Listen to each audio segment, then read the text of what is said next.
ध्यान से देखिएगा।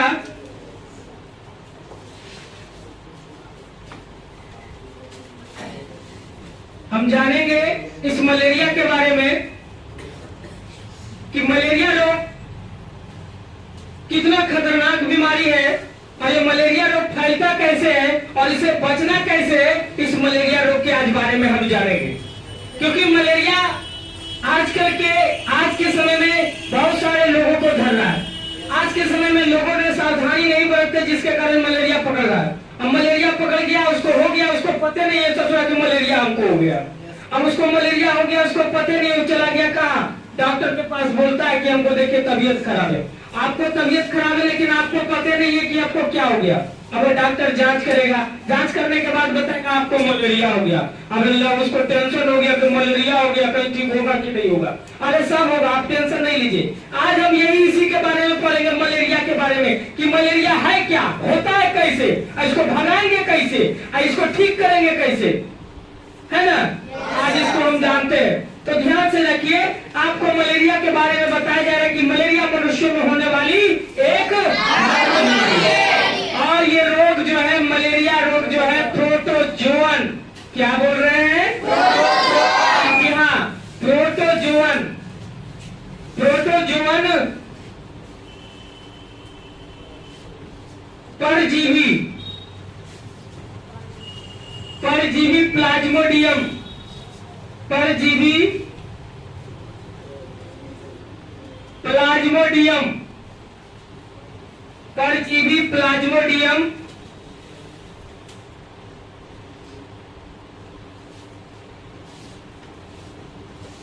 परजीवी प्लाज्मोडियम के द्वारा होता है।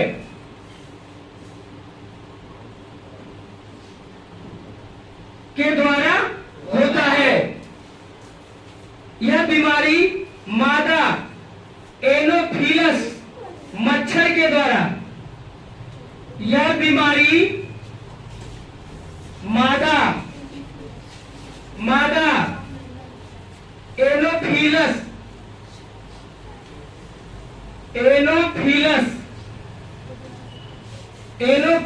मच्छर,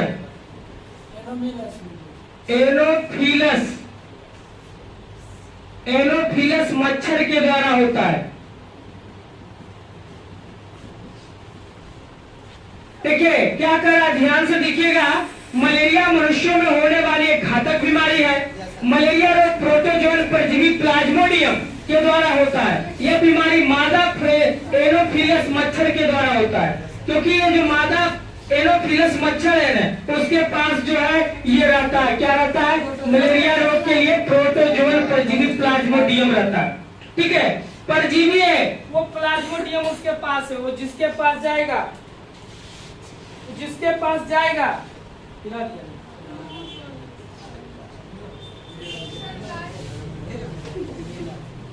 तो जिसके पास जाएगा उसको एक बीमारी दे करके गिफ्ट में आएगा, जाएगा, गाना सुनाएगा और उसको गिफ्ट में क्या दे देगा, उस बीमारी का क्या नाम होगा, हो गया मलेरिया, हो गया, गया, बीमारी देकर चला आया। कौन देकर आया, मच्छर देके आया। कौन मच्छर, एवं मच्छर देखिए आपको बीमारी देके आ रहा है। आदमी टेंशन देता है, मच्छर बीमारी देता है। कितना खराब बात है कि अच्छा बात है। आदमी टेंशन दे दिया और मच्छर बीमारी दे दिया, गया क्या, उसको पहचानेंगे कैसे, है ना। अब यही तो बड़ा समस्या है कि आप पहचानिए लीजिएगा तो फिर बीमारी नहीं होगा। और उसको देखिए लेंगे तो फलन मारा हमको मारेगा तो हम भाग नहीं जाएंगे क्या। उसको जब हम देख ही लेंगे, कोरोना को देख ही लेंगे कि कोरोना आ रहा, हम भाग नहीं जाएंगे, कोरोना होगा हमको नहीं होगा। तो यही तो समस्या है कि हम पहचानते नहीं है, लेकिन हाँ उससे बचेंगे, उसका प्रोटोकॉल जानेंगे कि हम तुमको तो देखे नहीं है, लेकिन तुमसे बचने के लिए हम सारा सिस्टम लगाए हुए हैं, तुम आओ करने से आता है। तो ये मच्छर आया, बीमारी देके चला गया। अब ये जो बीमारी है मच्छर के द्वारा एक मनुष्यों से दूसरे मनुष्यों में फैलता है। मच्छर के द्वारा एक मनुष्यों में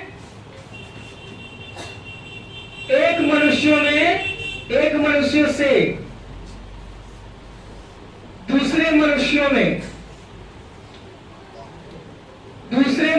में फैलता है। देखिए, कह रहा है कि अब एक को तो दे के गया, फिर अगर दूसरा को जाके काट लिया तो दूसरा को भी दे देगा, तीसरा को जाके काट लिया तीसरा को दे दिया, मतलब वो प्रसाद की तरह बांटते चला गया। क्या? मलेरिया। कौन बांटने का काम किया? आप बताइए कि आपको हम बताए थे कि जो जीव जो है बीमारी बांटने का काम करता है उसको हम लोग क्या कहते हैं? नहीं, आप लोग को यही तो दिक्कत है कि बताने के बाद भी कुछ रहता नहीं, इसीलिए ना कहते कि तुम सब जनगणना के काम में आएगा, तुम सब जनगणना के काम में आएगा। बस खाली जनगणना में नाम लिखाएगा कि फलानमा के 4 बेटा, फलानमा के 3 बेटी, और कोई काम में नहीं आएगा। हम आपको बताए थे कि जो जीव अगर रोग बांटने का काम करता है उसको रोग वाहक कहते हैं। बताए थे? हाँ, बस ये सर के सिवा तो और तुमको आता को जी नेटपुचमा पढ़ा दिया रोकना, उसके बाद आगे के बाद सोनिया सरकार के पास की यहाँ जाकर के तालीम में हो जाएंगे।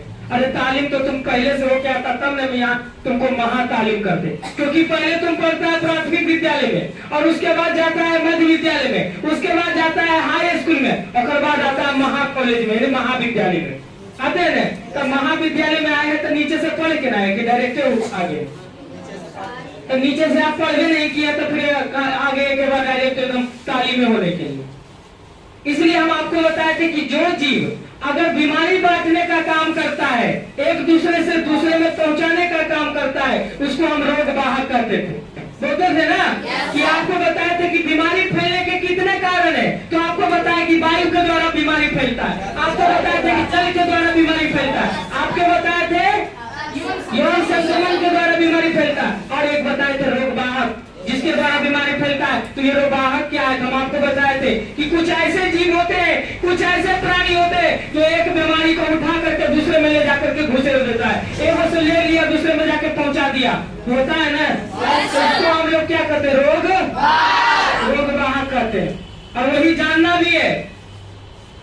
तो आप समझ गए कि पहले कैसे बीमारी फैल गया। अब जानेंगे कि इसका लक्षण क्या। अगर हो गया, मछलवा के काट लिया, हमको बीमारी देके चला गया, अब हमको पता कैसे चलेगा कि बीमारी हमको हो गया। अब लक्षण, रोग के लक्षण लिखेंगे। लक्षण जानिएगा तभी ना पता चलेगा। आप देखते हैं कि कोई पागल आदमी को देखते हैं ना कि कैसे कैले रहता है, तो आप कहते हैं कि पगला लगता है, नहीं बोलता है। कैसे पकड़ लिए कि पगला लगता है? क्योंकि उसको लक्षण से आप पकड़ लिए कि वो पगला लगता है ना। तो वैसे बीमारी का भी लक्षण है कि आप पकड़ लेंगे कि कौची है ना। तो देखिए कैसे पकड़ेंगे, आइए जानते हैं। लिखेंगे मलेरिया के मुख्य लक्षणों में, मलेरिया के मुख्य लक्षणों में, मलेरिया के मुख्य लक्षणों में कुछ बातें शामिल है।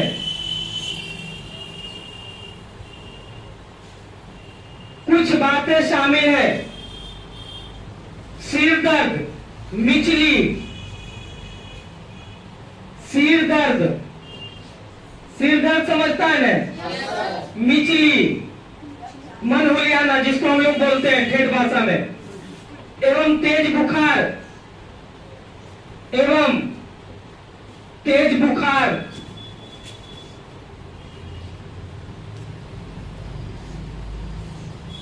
एवं तेज बुखार,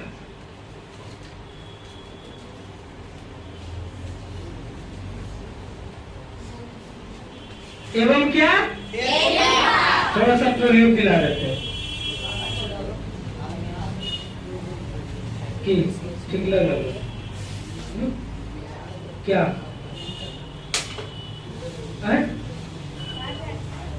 ये बोल रहा है कि हमारे तो डॉक्टर बन ही जाएंगे। नहीं,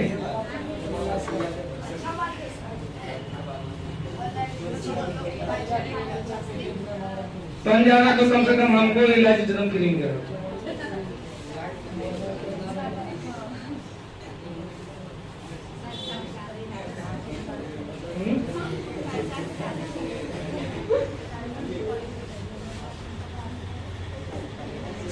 दर्द, मिचली आना और तेज बुखार। उसके बाद क्या कहता है? उसके बाद कहता है तेज बुखार के बाद कि तेज बुखार मलेरिया के रोगी को प्रत्येक 6 से 10 घंटे के अंतराल पर मलेरिया, तेज बुखार यहाँ हो गया ना, लिखेंगे मलेरिया के रोगी को प्रत्येक 6 से 10 घंटे बाद 6 से 10 घंटे बाद 6 से 10 घंटे बाद कपकपी के साथ तेज बुखार आता है, चाहे 6 से 10 घंटे के अंतराल पर कपकपी के साथ तेज बुखार आता है, तेज बुखार आता है। सुनिए, अब देखिए, अब किसी व्यक्ति को पहले लिखना नहीं जरूरी है, लिख करके उसको क्या कीजिएगा, ज्यादा करेगा भाई में सही दीजिएगा, लेकिन हम कहते हैं कि नहीं, लिख करके दिमाग में मत डाल लीजिए, तो वो सबसे बड़ा काम हो गया। अब मान लीजिए कि आप डॉक्टर के पास, आपको बीमारी हो गया, क्या हो गया? मलेरिया हो गया। आपको पता चल रहा है माथा में दर्द हो रहा है, उल्टी मन हुली आ रहा है, और क्या है, तेज बुखार है, और एक समय पकड़ लेगा 6 से 10 घंटा के अंतराल पर हर दिन जिसको बोलते हैं कपकपी, यानी ठंड लगना, ठंड के साथ पूरा तेज बुखार आ गया, और जाएगा डॉक्टर साहब के पास, कहेगा डॉक्टर साहब देखिए ना, मथुआ में दर्द रहता है, अब पूरा एकदम ठंडा लग के बुखार आता है, क्या होगा? वो डॉक्टर समझ गया कि कुछ तो लक्षण मालूम है ना, और समझ गया, तुम टेंशन नहीं लो, बैठो, हम समझ गए कि तुमको क्या हो गया है, अब तो लगता है तुम भी पकड़ लेगा, है ना। अब उसको मलेरिया हो गया, और मलेरिया का चलेगा क्या? ट्रीटमेंट, उसको सुइया देगा, दवाई देगा, और कहेगा जाओ सुइया लो। और सबसे पहले कौन सुइया डालेगा? सबसे पहले कौन सुइया डालेगा? यहाँ पहले डॉक्टर आएगा, वो बोलेगा कि ये है, ऐसे सर दर्द होता है, मिचली आता है, और तेज बुखार आता है, कपकपी के साथ बुखार आता है, हर 6 से 10 घंटे के अंतराल पर ये बुखार आ जाता है, तो समझ गया कि मलेरिया है। पहले इसको कंप्यूटर के कहेगा, पहले इसको एंटीबायोटिक मारो, इसको एंटीबायोटिक मारेगा कौन? पेनिसिलिन। कौन दवा मारेगा? पेनिसिलिन को ठोक दो, उससे क्या होगा? कम से कम कंट्रोल में आ जाएगा, है ना। कहेगा डॉक्टर लिख देगा, लिख दो, शाम सुबह इसको 2 बार पेनिसिलिन मारेगा, शाम 1 बार, सुबह में 1 बार, 2-4 दिन ठोक दो इसको एंटीबायोटिक, ठीक होने का होगा तो हो जाएगा, और नहीं होगा तो ससुरा के दोस्त सुइया घुसेंगे, है ना। लेकिन उसको वो पेनिसिलिन जरूर चलाएगा, वो एंटीबायोटिक जरूर देगा, नहीं देंगे? चलो पैसा कमाने हो गया, चल जाना टलवा में जाके बैठ जाना, चश्मा लगा के, कहेगा डॉक्टर आएगा मलेरिया वाला धर लेना, वो लगाएगा सुइया, अगर वो सुइया पर ठीक हो गया तो कहेगा डॉक्टर साहब बढ़िया है ना। चलो आगे बढ़ते हैं। कहता है कि मलेरिया के रोगी को प्रत्येक से 6 से 10 घंटे के अंतराल पर कपकपी के साथ क्या आता है? तेज बुखार आता है, जिसके श्वसन तथा हृदय धड़कन की क्रिया तेज हो जाती है, जिसके श्वसन तथा हृदय की धड़कन की क्रिया क्या हो जाती है? तेज हो जाती है। जब कपकपी के साथ बुखार आता है ना, तो श्वास की धड़कन जो होता है ना, तेज हो जाता है, उसकी धड़कन की क्रिया तेज हो जाती है ना। क्या हो जाती है? धड़कन की क्रिया तेज हो जाती है। डॉक्टर जाएगा, आला लगा के चेक करेगा, आला से क्या पता चलता है? वही पता चलता है कि इसका धड़कन कितना तेजी से चल रहा है, कितना धक धक धक धक धक कर रहा है, स्लो चल रहा है कि तेजी से चल रहा है। वो पकड़ेगा ना लक्षण, क्योंकि वो लक्षण में शामिल है, क्योंकि मलेरिया होता है तो उसको तेज धड़कन भी हो जाता है ना। तो आला लगाएगा, चेक करेगा, उसके बाद तेज होता है। इस बीमारी में रोगी अत्यंत कमजोर एवं एनीमिक हो जाता है। इस बीमारी में रोगी बहुत अधिक कमजोर हो जाता है, बहुत शरीर क्या हो जाता है? कमजोर हो जाता है, थकान महसूस करने लगता है, पैर हाथ में पूरा दर्द होने लगता है, लगता है कि पूरा कमजोर हो गए हैं। कौन बीमारी से? अब इसको रोकना है भाई, रोकथाम क्या? अब बीमारी हो गया तो उसे बचाना है कि नहीं बचाना है?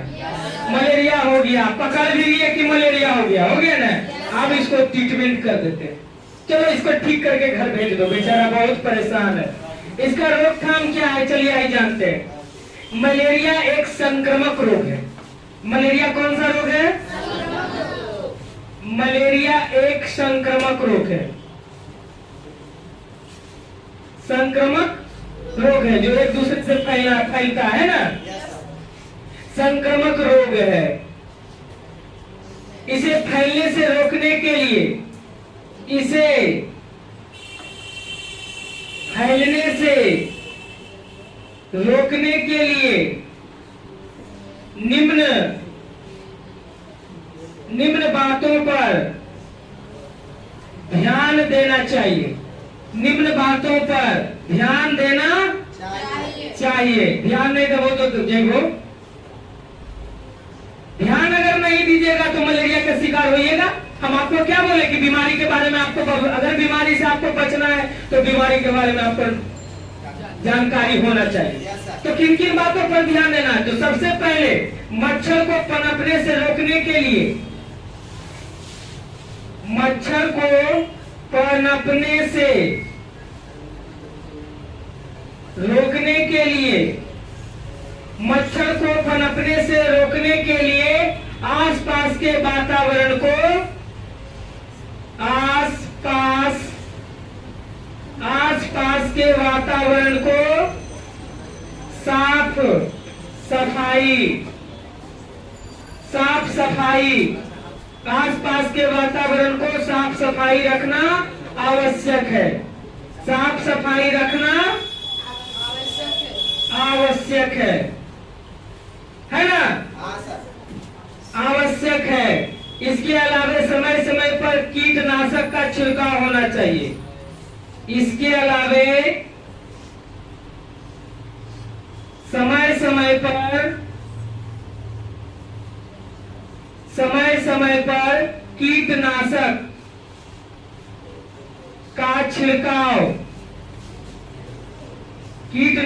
का छिड़काव होना चाहिए। कीटनाशक उसको कहते हैं जिसे कीट पतंगी अगलम बगलम मर जाता है, ठीक है? वो जो है आपको समय समय पर कभी देखते होंगे नाली के सामने इधर उधर छींटता है पाउडर, क्या रहता है वो? ब्लीचिंग पाउडर रहता है, जिसको छीट करके कीटनाशक को भगाया जाता है। दूसरा बात आपको याद रखना है कि आसपास के जलाशयों में, आसपास के जलाशयों में, जलाशय उसको कहते हैं जहां जल जमा होता है, जलाशयों में मिट्टी के तेल का छिड़काव होना चाहिए। मिट्टी के तेल का छिड़काव होना चाहिए। मिट्टी का तेल समझते हैं? कौन सा तेल? किरासन नहीं होता, किरासन होता है। क्या होता है? हाँ, तो है ना, बोले कि बहुत सा वर्ग भी बोलता है लाइनिया कट गलो। अरे लाइनिया नहीं होता है, बिजली होता है। बिजली कट गया तो बोलेगा लाइनिया कट गया। तो लाइन तो बहुत सा आता है, वो रेलवे लाइन है ना? तो रेलवे लाइन कट गया, अरे बिजली कट गया तो वही किरासन होता है, करासन नहीं होता, किरासन होता है। यानी किरासन यानी मिट्टी का तेल जहाँ जल जमा होता है ना, उसको हम जलाशय कहते हैं। उस पर कम से कम छिड़काव होना चाहिए ताकि उस पानी में जो भी कीट पतंग अगलम बगलम जितने भी होगा परजीवी, वो सब के सब मर जाएंगे, है ना? तो वही कह रहा है कि इस आसपास के जलाशय में मिट्टी का तेल छिड़काव होना चाहिए। और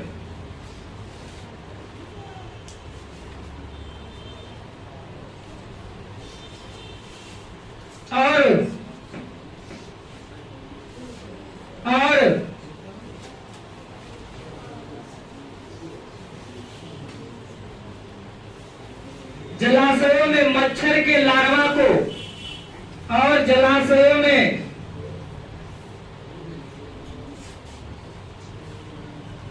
मच्छर के लार्वा को ऊपर मिटा सकते हैं। मच्छर के लार्वा को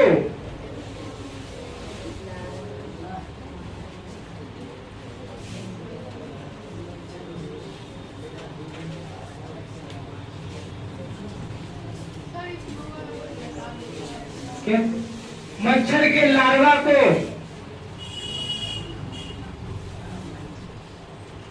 मच्छर के लार्वा को भोजन बनाने वाली मछलियों का भोजन बनाने वाली मछलियों का पालन होना चाहिए। अगर जलाशय में मछली पालन करते हैं तो फिर उसमें मच्छर नहीं आएगा, ठीक है, क्योंकि मच्छर के जो लार्वा होता है वो मछली उसको खा जाता है, तो मच्छर की उत्पत्ति होने नहीं देगा। इसलिए जलाशय उसमें मछली पालन होना जरूरी है। नहीं तो अगर उसमें मछली पालन नहीं होगा तो उसमें कीड़ पतंग हो जाएगा, अक्षर मच्छर उत्पन्न जन्म ले ले, फिर आपको हानि पहुंचाना शुरू करेगा। तीसरा पॉइंट याद रखना है, सोने वक्त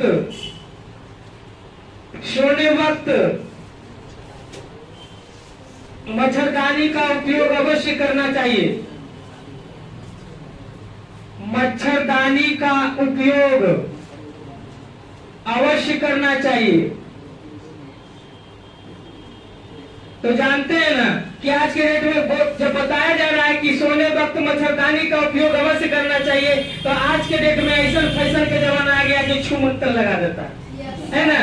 छू मंत्र लगा दिया, कछुआ लगा दिया, तो कोची लगा दिया, अरे वो सारा आपको हानि पहुंचाएगा, क्योंकि उसके जो वो केमिकल के द्वारा तैयार किया जाता है, और वो जब जलता है कुछ भी लगाते हैं तो वो पूरे आपके वायु में मिल जाता है, और उसी को आप श्वास के जरिए अंदर ले रहे हैं, यानी आप जो है दूषित हवा ले रहे हैं अंदर में, तो वो आपको एक दिन हानिकारक पहुंचाएगा। लेकिन क्या कीजिएगा, जमाना है क्या चीज का, फैशन के जमाना है, तो गारंटी की इच्छा ना करे।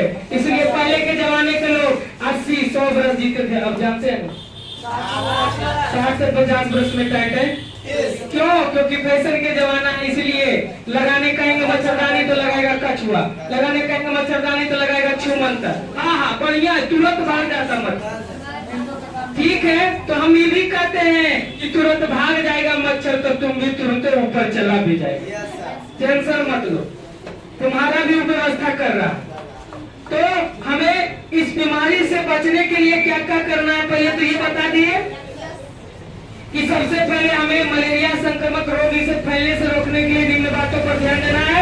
पहले मच्छर को पनपने के रोकने के लिए आसपास के वातावरण को साफ सफाई रखना है, जलाशयों में मिट्टी का छिड़काव हमेशा करते रहना है, और सोने वक्त मच्छरदानी का प्रयोग अवश्य करना चाहिए। अब इसका उपचार करेंगे, अब ट्रीटमेंट करेंगे। चलिए मिटा देंगे इसको। चलिए अभी हम इसको ट्रीटमेंट कर रहे हैं। उपचार का मतलब क्या होता है? इलाज। चलिए इलाज लिख करके दे दीजिए।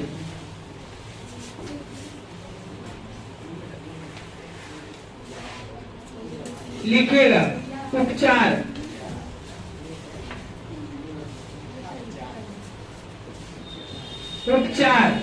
कैसे उपचार करना है भाई? तो मलेरिया के रोगी के उपचार में मलेरिया के रोगी के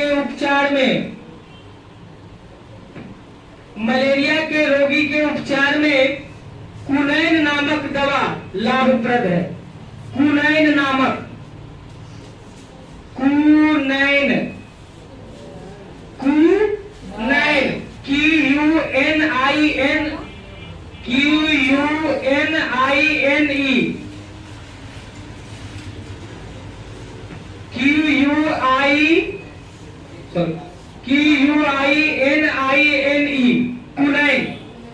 कुनैन नामक दवा लाभप्रद है।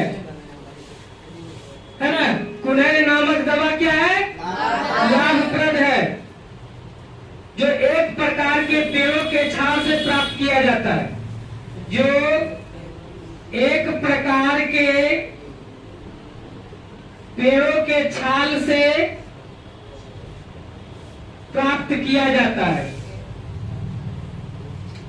पेड़ों के छाल से प्राप्त किया जाता है। इसके अलावे अन्य दवाइयों का उपयोग भी किया जाता है। इसके अलावे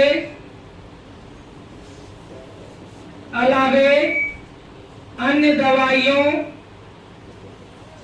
का भी उपयोग किया जाता है।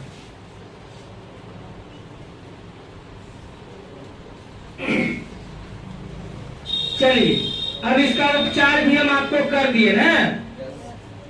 तो सुनिए, मलेरिया हुआ, कैसे हुआ वो भी पता चला, और इसका होने का लक्षण क्या है वो भी पता चला। इस मलेरिया बीमारी से कैसे बचना वो भी पता चला। अब अगर ये बीमारी हो चुका है, अगर ये बीमारी हो गया है, तो हमें कौन सी दवा लेनी चाहिए? कौन सी दवा लेनी चाहिए? और भी मार्केट में बहुत से नाम से दवा उपलब्ध है। डॉक्टरों को भी दवा मालूम नहीं रहता, इतना चीज याद रखिएगा। अगर कोई डॉक्टर है तो उनको भी पता नहीं है कि कौन दवा मलेरिया में चलेगा, तो कहिएगा तो लिखता कैसे है जब पता नहीं है? तब ये भी तो एक बड़ा प्रॉब्लम है। तो सुनिए, वो लिखता कैसे और उसको पता कैसे चलता है? सबसे पहले तो वो क्या पढ़ा कि मलेरिया एक बीमारी है, उसको शिक्षा मिला कि मलेरिया फैलता कैसे है। उसके बाद उसको शिक्षा मिला कि मलेरिया अगर फैला तो उसका लक्षण क्या है। वो सब चीज जानता है डॉक्टर कि ये मलेरिया का शिकार है। क्योंकि आप उसके सामने जाइएगा तो बोलवे कीजिएगा कि डॉक्टर साहब ये होता है, ये होता है, ऐसे होता है, ऐसे होता है। तो डॉक्टर कहेगा अच्छा ठीक है, तो जांच लिखो। जांच भी लिखवावेगा। वो जान गया कि मलेरिया है, फिर भी जांच लिखावेगा। कहा है भाई? तो देखेगा कितना परसेंट, कितना इन्फेक्शन कहाँ तक इसका फैला है ना। तो जांच लिखेगा, ब्लड टेस्ट। ब्लड टेस्ट में निकलेगा कितना परसेंट जिसको मलेरिया हो चुका है। अब उसके अनुसार से वो दवाई लिखेगा। दवाई तो उसको मालूम नहीं कौन दवाई लिखेगा। तो जो दवाई कंपनियां होती है, जो दवाई बनाती है, वो दवाई कंपनियां जो होती है अपने 10-20 लड़के को छोड़ते हैं मार्केट में और उनको कहते हैं कि आप जाइए, ये जो दवा हम बनाए ने ये मलेरिया के लिए बनाए हैं, ठीक है, और ये जो दवा है आप जाकर के डॉक्टरों से मिलिए और इसका प्रचार कीजिए। तो डॉक्टर के साथ पास जाएगा, कहेगा प्रणाम डॉक्टर साहब, प्रणाम। हाँ बोलिए क्या बात है? तो डॉक्टर को बोलेगा कि सर ये जो कंपनी है, ये कंपनी ने दवाई बनाई है मलेरिया के लिए, ये जो दवाई है ना सर बहुत ही मलेरिया में बहुत ही कारगर होता है और इसको जल्द ही कैप्चर करता है। इस दवा को चला के देखिए सर, आपको अच्छा रिजल्ट मिलेगा। डॉक्टर को लगा कि बोल रहा ससुरा तनी देखते चला करके। अब तो मलेरिया का पेशेंट आ गया, बोला कि मलेरिया है, तो उसको याद है कि फलाना बोल के गया था कि दवाइया मलेरिया में काम आता है, बोल के गया था, तो दवाइया लिख दिया। अब जाके ले लीजिए दवाइया, खा लीजिए, अब ठीक हो गया तो डॉक्टर के लगेगा कि नहीं दवाइया ठीक है, बढ़ गया था। अब वो जितना मलेरिया वाला आएगा वह लिखेगा, जितना मलेरिया वाला आएगा वह लिखेगा। अब लिखते लिखते लिखते लिखते थक जाएगा तो फिर नया कोई कंपनी तैयार होगा। अब वो आ जाएगा, कहेगा सर ये मेरा कंपनी है, ये एकदम घातक तैयार होता है और ये मलेरिया को एकदम जोर से भगा देता है, इसको चला के देखिए। कहेगा सर सही हो तो ठीक है बोलता है, अच्छा कोई बात नहीं है, ठीक है चलाएंगे। फिर तो आ गया कोई मलेरिया वाला, बोला कि मलेरिया की बीमारी है, चलिए उसको लिख के लगा दिया। अब उसको लिख के लगा दिया, उसको लगा तो बिल्कुल सही हो गया। जो वो दवा 3 दिन में काम करता था, ये 2 दिन में काम कर गया, लेकिन ये भी बढ़िया। अब वो छोड़ करके ये चलाना शुरू कर। ऐसा ही होते रहता मार्केट में, वो आया वो गया, वो आया वो गया। जिसका तेज मार्केट पकड़ लिया वो चलता रहता है, चलता रहता है। जिसका मार्केट डाउन हो गया वो खत्म हो गया। अभी मान लीजिए कि हम पढ़ा रहे, बहुत अच्छा से बच्चे को समझा रहे हैं, हमारे यहाँ बच्चा पढ़ रहा, आ रहा जा रहा, आ रहा जा रहा, कल हमारे बगल में कोई आ जाए हमसे भी खतरनाक पढ़ाना ससुरा शुरू कर दे, खत्म कहानी। होता है ना। तो मार्केट में उतार चढ़ाव होते रहता है और इस उतार चढ़ाव को मेंटेन करने के लिए आप उसमें कुछ ना कुछ करते रहिए, आप उसमें कुछ ना कुछ करते रहिए, उसमें नया कुछ न डालते रहिए और आपको आगे बढ़ने के लिए आप अपने अंदर कुछ ना कुछ करते रहिए और आप ऊपर बढ़ जाइए और बन जाइए IAS IPS। इसी के साथ आज का सेवा समाप्त होता है। जय हिंद।